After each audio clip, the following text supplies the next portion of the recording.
안녕하세요. 대업의 임주성입니다. 9월 12일 삼성전자 리뷰 진행해보도록 하겠습니다. 로이터가 로이터 했다라고 제가 표현을 했는데 이 로이터 통신에서 최근에 HBM과 관련된 오보된 소식이 계속해서 반복적으로 나왔기 때문에 이렇게 좀 표현을 했습니다. 자, 관련해서 오늘 인력 감축 소식이 나오게 되었는데 이 단어, 이 워딩 자체의 느낌만 봤을 때는 삼성전자에 뭔가 위기가 있는 것처럼 느껴질 수 있는 부분이라고 생각이 들고 있습니다.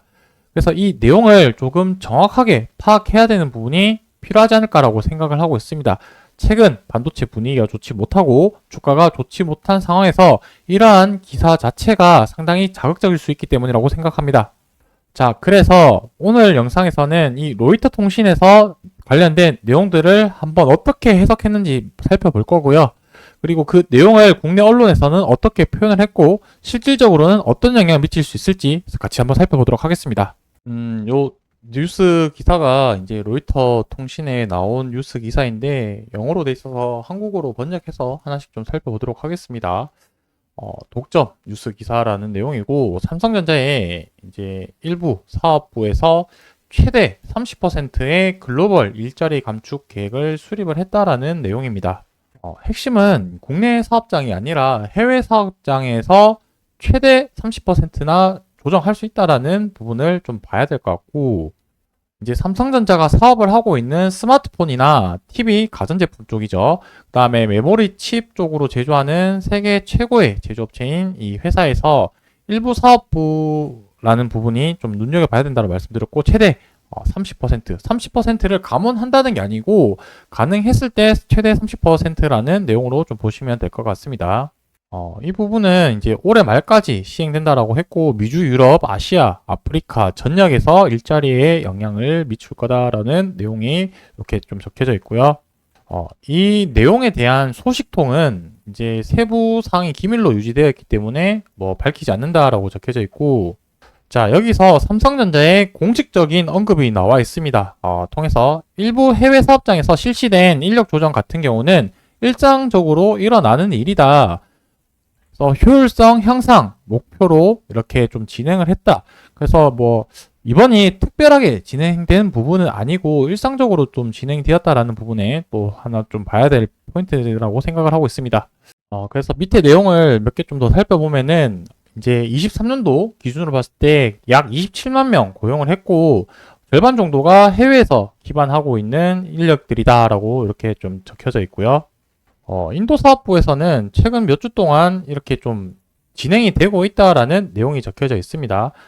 자, 그래서 이 뉴스 기사에서 핵심적으로 봐야 되는 부분은 이제 결국 중요한 거는 결국에 한국 본사의 일자리 줄일지 여부가 중요한데 여기는 또 애매모호하게 이렇게 명확하지 않다라고 적혀져 있고 사실상 국내에서는 좀 이러한 부분들이 어렵지 않을까라고 생각을 하고 있습니다. 더군다나 최근에 삼성전자와 관련해서 노동자 파업 부분도 있었었고 현재 그러한 이슈가 예민하게 조금 흘러가고 있는 상태이기 때문에 국내 사업장에서는 조금 어렵지 않을까라고 생각을 하고 있습니다.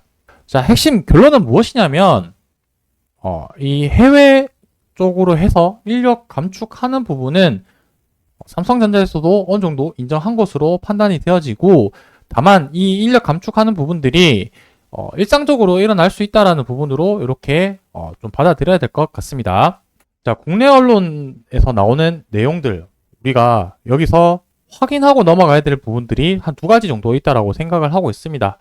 나머지 부분들은 제가 앞서 봤던 로이터 통신의 이제 번역으로 봤었을 때 내용이 동일한 부분이 있고 이제 국내에서 좀 추가적으로 얘기한 부분들이 하나가 있는데 반도체가 15년 만에 최저이익을 달성을 했고 스마트폰 경쟁 치열, 인도 파업으로 생산 차질이 있다라고 했는데 우리가 눈여겨봐야 되는 부분은 이 반도체가 15년 만에 최저이익이 발생되었다라는 부분에 주목해야 될 것 같습니다. 자, 분명히 23년도부터 해서 23년도 실적 자체가 최악이었죠. 이때는 뭔가 이제 삼성전자의 개별적인 문제라기보다는 금리가 가파르게 상승했었던 부분들이 있었고 거기에 발맞춰서 수요가 많이 죽게 되면서 반도체 사이클 다운으로 인해서 실적이 박살났다라는 부분들이 우리는 여기서 확인을 해야 됩니다. 거기에 더불어서 삼성뿐만 아니라 SK 하이닉스도 그렇고 전반적인 반도체 산업 자체가 그 당시에 안 좋았던 부분이고 그 시기를 얘기를 하고 있다라는 부분을 우리가 포인트를 잡고 확인을 해야 될 것 같습니다.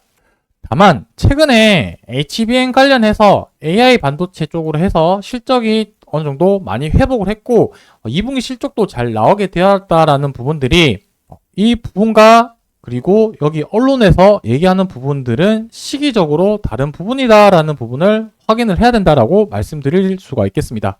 자, 결국에는 제가 삼성전자 2분기 실적 발표를 하고 컨퍼런스 콜에서도 얘기를 말씀드렸었지만 삼성전자가 앞으로에 대한 사업 방향성은 어떻게 한다라고 얘기를 했었냐면 이 HBM과 서버용 SSD 고부가가치 상품의 위주로 포트폴리오를 구성을 해서 사업을 진행한다라고 했기 때문에 실적이나 사업성에 대한 방향성은 그래도 어느 정도 지속적으로 진행되지 않을까라고 생각을 하고 있습니다. 다만 우리가 걱정해야 되는 부분 중에 하나는 삼성의 파운드리 쪽에 좀 지켜봐야 될 텐데 확실히 TSMC 쪽이랑 해서 격차가 계속해서 벌어지고 있는 부분은 사실이고요. 여기에서 플러스 알파로 해서 우리가 또 눈여겨봐야 되는 부분이 무엇이냐면 이 GA 공정, 3나노 공정의 수율 부분을 우리는 잘 봐야 됩니다. 그리고 여기서 더 나아가서 우리가 지켜봐야 되는 부분이 무엇이냐면 이 엑시노스 2500 그러니까 내년도에 그 갤럭시 S25에 탑재되는 이 AP 칩 엑시노스에 대해서 파운드리 자체에서 GA 공정으로 수율 개선을 한 다음에 생산할 수 있는지 여부가 또 우리가 앞으로 삼성전자에 눈여겨봐야 될 포인트라고 생각을 하고 있습니다. 결론적으로 정리를 하면은 이 반도체 관련해서 최저이익이 낮다라는 부분은 작년에 지금 현재 시기와는 시기적인 부분이 맞지 않다라는 부분은 말씀드리고 싶은 거고 TSMC 관련해서는 우리가 눈여겨봐야 된다라고 말씀드릴 수가 있겠습니다. 마지막으로 제가 지난 영상에서도 언급했지만 간단하게 중요한 부분이니까 한 번만 간단하게 말씀드리고 넘어가도록 하겠습니다.